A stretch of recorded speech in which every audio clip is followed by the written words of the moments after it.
yaitu berkomitmen untuk memberikan layanan ikrar. Layanan ikrar ini dilaksanakan sejak awal mula Masjid Al-Falah berdiri, dan sekaligus bagaimana ketika mereka itu setelah ikrar lalu kemudian diberikan pembinaan. Maka cerita singkat, alhamdulillah,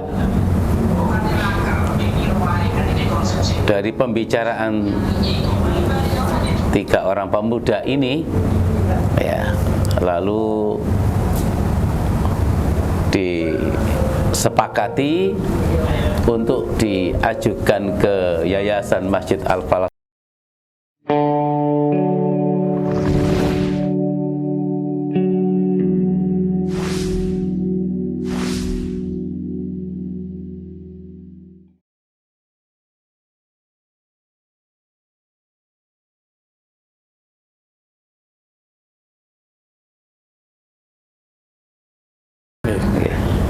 Sampai sekarang sudah berapa mu'alaf yang berikrar di Masjid Al-Falah, dan mereka dari mana saja, Ustaz?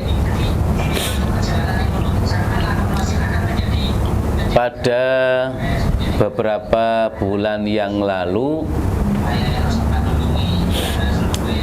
kami membuat laporan ke pengurus Yayasan Masjid Al-Falah Surabaya, ya, terkait dengan layanan ikrar sejak didirikannya lembaga Mutadin, yaitu hari Ahad tanggal 2 Maret 1997 itu. Layanan ikrar yang dilayani ikrar itu mencapai sekitar 3.000-an. 3.000-an. Ya, dan data-data itu ada. Dari mana saja saudara-saudara kita yang ikrar di Masjid Al-Falah Surabaya ini, ya, hampir seluruh provinsi, ya, ikrar ada saudara kita yang ikrar di Masjid Al-Falah ini dari Jawa Timur, ya, dari Jawa Tengah, Solo, ya, yang mengikrarkan saya sendiri di antaranya yang dari Solo itu, ya, seorang pengusaha apa itu mobiler itu, ya. Kemudian dari Jakarta, ya, dari Papua, ya, namanya Jacqueline, ya, dari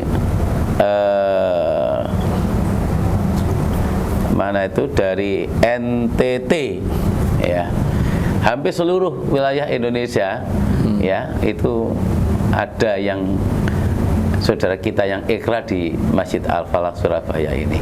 Alhamdulillah, alhamdulillah. Nggih.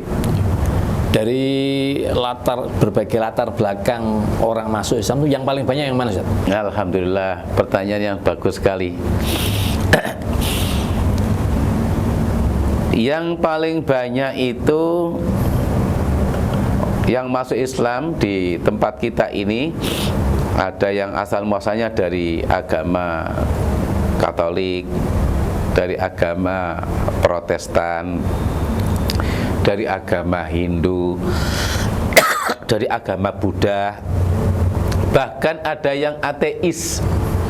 Ada yang ateis, ya, dia terus terang, saya hanya agama ini hanya sekedar apa, formalitas saja, sebenarnya saya tidak beragama, begitu, ya. Lalu yang paling banyak, ya, ikrar di Masjid Al-Falah ini adalah mereka dari asal agamanya Katolik. Ya, dari asal agamanya Katolik yang paling banyak. Ya. Dari beberapa asal muasal agama yang saya sebut tadi, Katolik, Protestan, ya, Hindu, Buddha, ya, ateis, ya, itu yang paling banyak mereka masuk Islam itu karena hidayah dari Allah itu sebagian besar itu latar belakangnya dari Protestan. Dari Protestan, ya. Lalu dari Hindu, ya. Jadi sebagian besar mereka yang dari Protestan, yang dari Hindu itu setelah masuk Islam itu banyak yang sungguh-sungguh, yang serius, ya, mengikuti pembinaan itu sampai selesai. Gitu, okay. Mereka masuk Islam itu apa, Pak? Sebabnya apa, Ustaz? Rata-rata, Ustaz? Apakah baik. Dari mana saja mereka asal agama mereka itu masuk Islam? Lalu apa yang melatar belakangi dia masuk Islam? Inilah yang mendorong kita untuk mendirikan lembaga Muhtadin Masjid Al-Falah Surabaya. Yang pertama, mereka masuk Islam itu alhamdulillah ada hidayah dari Allah, karena hidayah dari Allah. Karena hidayah dari Allah, ya. Itu yang pertama. Kalau mereka itu masuk Islam karena hidayah dari Allah, maka mereka itu masuk Islamnya sungguh-sungguh dan mengikuti pembinaannya itu juga sungguh-sungguh, ya. Bahkan tidak hanya cukup 3 bulan, sampai mereka itu bisa membaca Al-Quran dengan tartil, dengan fasih, ya, seperti itu. Ini yang mereka itu motivasi masuk Islam karena hidayah dari Allah, ya. Macam-macam ceritanya. Dia mendengarkan bacaan ayat Al-Quran, terketuk hatinya ingin masuk Islam. Dia mendengarkan kalimat adzan, terketuk hatinya ingin masuk Islam. Dia melihat orang-orang yang masuk ke masjid, ya, diawali dari wudhu, ya, dia terketuk hatinya, ikut merasakan, Masya Allah, melihat orang wudhu itu kok rasanya kok nikmat, ya. Nah, dari situ kemudian terketuk hatinya ingin masuk Islam. Ini yang karena hidayah dari Allah. Yang kedua, mereka masuk Islam karena faktor pernikahan, ya, karena faktor pernikahan.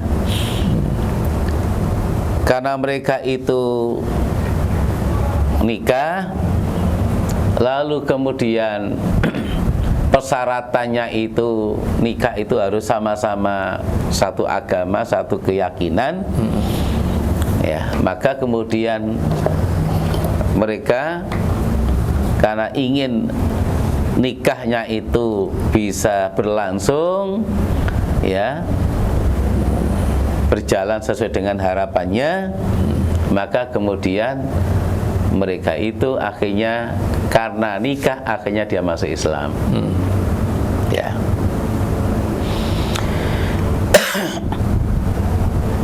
Yang ketiga, ada orang yang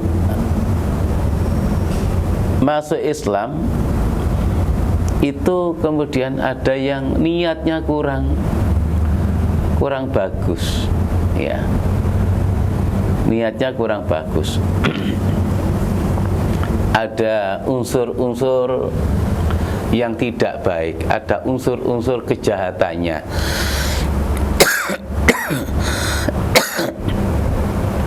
Dia masuk Islam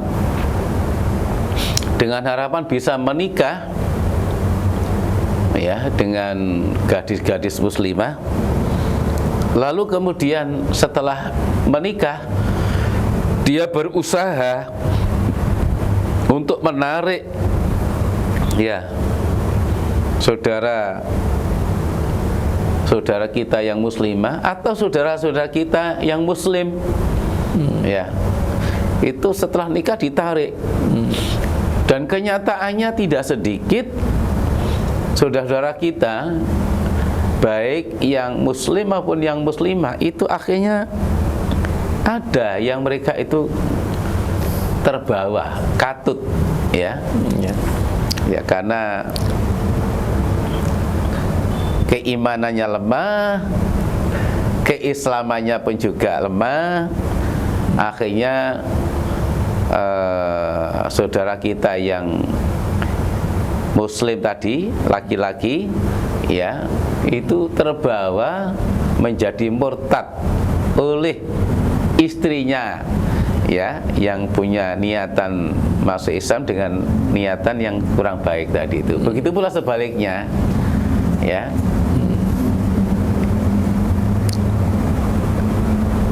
Itu niat yang tidak baik. Lalu ada lagi dengan tujuan yang tidak baik, yaitu setelah dia ikrar maka ikut pembinaan, mendapatkan sertifikat. Nah, dengan sertifikat ini, karena sejak dari awal itu adalah niatnya tidak baik, dengan sertifikat ini dijadikan sebagai sarana satu, yaitu sarana untuk mencari apa? Mencari fulus, ya, penipuan, minta bantuan ke sana datang, saya mualaf, minta bantuan ini sebagainya. Dan itu saya menyaksikan beberapa kali ya kejadian seperti itu. Maka kondisi-kondisi seperti itulah yang kemudian bisa dijadikan sebagai asal muasal berdirinya lembaga Muhtadin Masjid Al-Falah Surabaya. Sebelum melangkah yang lain, kenapa kok diberi nama Muhtadin? Nah, kenapa kok diberi nama Muhtadin? Karena lembaga ini di samping melayani ikrar sekaligus juga memberikan layanan pembinaan. Diharapkan ya, diharapkan mereka yang dapat masuk Islam, dapat hidayah dari Allah Subhanahu wa taala itu ya, dengan adanya pembinaan maka akan semakin mantap menjadi seorang muslim atau muslimah ya. Kemudian bagi mereka yang sekedar masuk Islam karena nikah ya, diharapkan mereka itu yang semula ya tidak tahu tentang Islam dan masuk Islam karena terpaksa karena nikah ya, diharapkan mereka itu niat yang kurang baik tadi itu bisa berubah menjadi niat yang baik. Yang masuk Islamnya itu yang semula niatnya karena akan menikah, maka kemudian setelah ada pembinaan itu diharapkan bahwa dia masuk Islam bukan karena sekedar nikah saja, tapi masuk Islam ingin benar-benar mengenal Tuhan yang benar, mengenal agama yang benar, mencari jalan hidup ini ya yang benar gitu. Dan alhamdulillah juga banyak yang berhasil ya, banyak yang berhasil. Begitu pula terkait dengan pernikahan tadi, orang masuk Islam karena faktor nikah ya. Ada mu'alafnya laki-laki lalu menikah dengan saudara kita muslimah, sementara saudara kita muslimah tadi itu ya keislamannya sangat lemah, bisa jadi imannya lemah. Maka dengan dibentuknya lembaga ini diberi nama Muhtadin, yaitu lembaga tempat bimbingan bagi orang-orang yang mendapatkan hidayah dari Allah Subhanahu wa taala, maka diharapkan ya pasangan calon suami istri ini ya, pasangan calon suami istri ini baik yang mu'alaf maupun sudah muslim sejak lahir, diharapkan nanti rumah tangganya ini bisa bisa tercapai ya sakinah mawaddah warahmahnya itu dengan kedua-duanya mengenal ajaran agama Islam. Gitu. Baik. Yang paling banyak itu yang masuk Islam di tempat kita ini ada yang asal muasalnya dari agama Katolik, dari agama Protestan, dari agama Hindu, dari agama Buddha, bahkan ada yang ateis. Ada yang ateis ya, dia terus terang saya hanya agama ini hanya sekedar formalitas saja, sebenarnya saya tidak beragama, begitu ya. Lalu yang paling banyak ya ikrar di Masjid Al-Falah ini adalah mereka dari asal agamanya Katolik. Ya, dari asal agamanya Katolik yang paling banyak. Ya. Dari beberapa asal muasal agama yang saya sebut tadi, Katolik, Protestan, ya, Hindu, Buddha, ya, ateis, ya. Itu yang paling banyak mereka masuk Islam itu karena hidayah dari Allah itu sebagian besar itu latar belakangnya dari Protestan. Dari Protestan ya. Lalu dari Hindu ya. Jadi sebagian besar mereka yang dari Protestan, yang dari Hindu itu setelah masuk Islam itu banyak yang sungguh-sungguh, yang serius ya, mengikuti pembinaan itu sampai selesai. Baik. Gitu, okay. Baik. Lalu tantangannya apa, Ustaz? Tantangannya atau hambatan, tantangan ya yang selama ini kita hadapi ya, yang dihadapi oleh para petugas ikrar ya, oleh para pembina Muhtadin Masjid Al-Falah Surabaya ini sangat banyak sekali. Ya. Yang pertama ya terkait dengan masalah setelah masuk Islam itu kemudian ada persoalan, ada problem dengan keluarga. Ya, ada problem dengan keluarga. Ada problem dengan keluarga itu ya, yang masuk Islam itu perempuan, maka ada problem dengan suaminya. Ada yang masuk Islam itu laki-laki, ada problem dengan istrinya. Ya. Banyak itu yang terjadi itu. Ya. Ada yang problem itu bisa mengantarkan ya menjadi hal yang baik, pada akhirnya kemudian kedua-duanya bisa, pasangan suami istri itu bisa masuk Islam. Tapi ada juga yang kemudian terpaksa mereka harus berpisah. Ya, mereka harus berpisah karena mempertahankan eksistensi agamanya, akidahnya.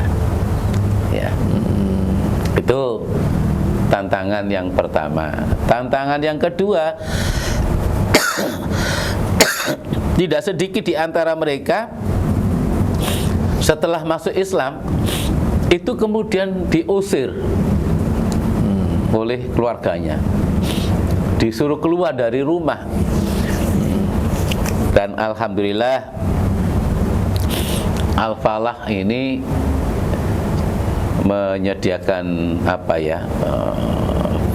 memberikan fasilitas, ya, memberikan fasilitas untuk memberikan dana untuk sewa kos-kosan, ya, di sekitar Masjid Al-Falah, di sekitar Masjid Al-Falah. Dengan dicarikan kos-kosan di sekitar Masjid Al-Falah Surabaya, diharapkan mereka itu bisa mengikuti pembinaan secara intensif karena dekat.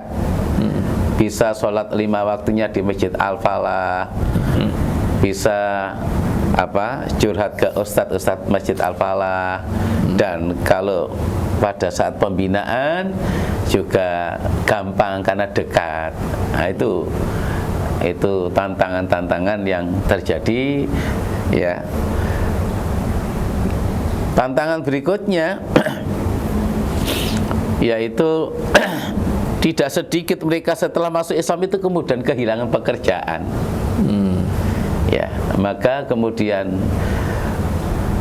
dengan kondisi seperti ini, ya alhamdulillah teman-teman para pembina Mu'alaf Muhtadi Masjid Al-Surabaya ini dan bekerja sama dengan teman-teman mu'alaf yang lain untuk mencarikan pekerjaan. Bahkan Masjid Al-Falah kemudian juga memberikan bantuan, ya, untuk biaya hidup selama dia belum dapat pekerjaan. Ya, jadi sambil mencari pekerjaan lalu diberi biaya untuk hidup. Ya. Dan sampai sekarang, ya, sampai sekarang itu masih tetap berjalan. Ada yang diberi bantuan yang sifatnya insidental, ada yang diberi bantuan yang bersifat rutinitas, ya, kan ada pertimbangan-pertimbangan, gitu ya. Nggih, barangkali itu. Baik. Untuk berikrar di Masjid Al-Falah syaratnya apa, Ustaz?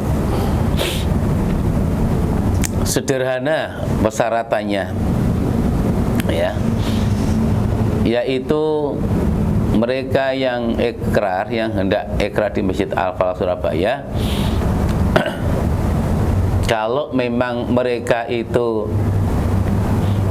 sekedar ikrar, maka tanpa syarat apapun dia datang lalu minta diikrarkan, langsung diikrarkan. Akan tetapi kalau mereka itu datang ke Masjid Al-Falah Surabaya minta diikrarkan dan sekaligus mereka minta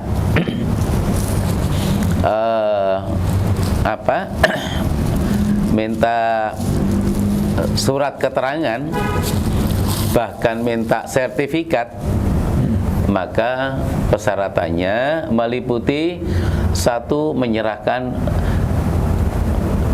fotokopi KTP 1 lembar, fotokopi KK 1 lembar. Lalu yang kedua, foto berwarna 3x4 2 lembar. 2 lembar ini satu untuk sertifikat, yang satu adalah untuk buku induk. Ya. Lalu yang ketiga, mengajak 2 orang saksi laki-laki dewasa beragama Islam. Tentunya diharapkan yang menjadi saksi ini adalah mereka yang betul-betul kenal, ya. Apakah itu teman satu pekerjaan, apakah itu teman satu kampung, ya, pokoknya mereka itu yang menjadi saksi itu adalah betul-betul kenal. Diharapkan dengan saksi yang kenal, yang kemudian mereka itu kesehariannya bisa ketemu, diharapkan saksi ini bisa memberikan spirit, ya, memberikan motivasi, ya, membantu untuk memberikan arahan-arahan, ya, pelajaran-pelajaran yang bisa diberikan, ya, tentang keislaman kepada saudara kita yang jadi mu'alaf ini.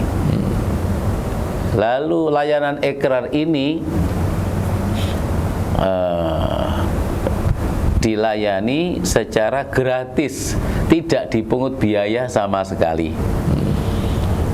Kemudian kalau mereka itu ingin mendapatkan sertifikat segera, maka syaratnya adalah harus mengikuti pembinaan selama 3 bulan, ya, meliputi pembinaan akidah selama 1 bulan, 9 kali pertemuan, pembinaan ibadah sholat 1 bulan juga 9 kali pertemuan, dan pembinaan dasar baca Al-Quran, ya, 9 kali pertemuan. Wajib tuh, Ustaz? Wajib. Dan sekali lagi, layanan ikrar di Masjid Al-Falah Surabaya termasuk pembinaannya sama sekali tidak dipungut biaya, alias gratis. Bahkan Masjid Al-Falah menyediakan beberapa fasilitas, yaitu buku salat, Al-Quran, lalu sarana salat bagi mereka yang tidak, yang kurang mampu, ya, disediakan mukena, rokok, ya, dan sajadah. Okay. Barangkali itu yang bisa kami sampaikan. Okay. Halo mahalo buang jauh rasa galau, mau masa kini itu hati selalu risau. Kalau bumbu ini kaldu itu kalau langsung hijrah ke halal tanpa walau. Halawa bumbu kaldu yang lezatnya memukau, kaya gizi kaya rempah halal tanpa walau.